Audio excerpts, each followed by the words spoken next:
आज सरप्राइझिंगली मला जपानमध्ये चक्क चांगला अनुभव आला. तो काय आहे तो तुमच्याशी मी शेअर करतो. बऱ्याच वेळा मला वेगवेगळे आलेले विचित्र अनुभव मी तुमच्याशी शेअर केलेत. म्हटलं चला आज आपण चांगला अनुभव शेअर करूया. जपानमध्ये प्रत्येक वॉर्डचे स्वतःचे असे स्पोर्ट्स सेंटर असतात आणि त्याच्यामध्ये मग स्विमिंग म्हणा, जिम म्हणा आणि बाकी इतर स्पोर्ट्स खेळले जातात.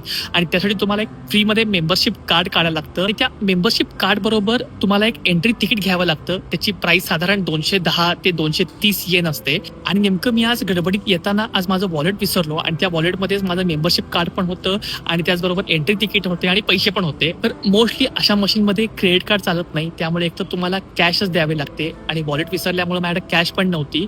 आणि मी आत गेल्यानंतर मला कळलं की माझं वॉलेट विसरलंय. तर त्यांना मी म्हटलं की जेव्हा मी नेक्स्ट टाइम येईन तेव्हा मी 2 दिवसांचे पैसे पे करतो, पण मेंबरशिप कार्ड पण माझ्याकडे काय नाहीये. त्याला मी रिक्वेस्ट केली तर तो म्हटला की ठीक आहे तू कर, म्हटला बोलून घेतो सिनियरशी. मी इथे रेग्युलर येत होतो त्यामुळे मला जो सिनियर होता तो मला ओळखत होता.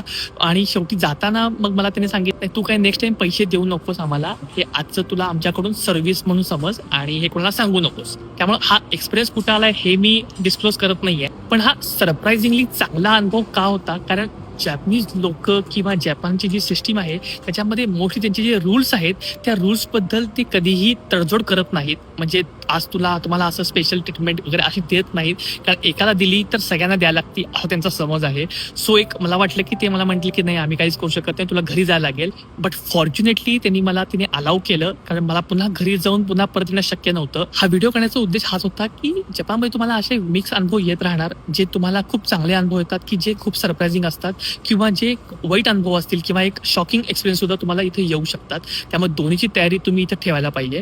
बाकी तुम्हाला आजपर्यंत जपानमध्ये कोणता चांगला अनुभव आला असेल तर नक्की मला खाली कमेंट करून सांगा. आणि अशाच जपानमधल्या व्हिडिओसाठी जपान पटकन तिला फॉलो करायला विसरू नका. Bye bye.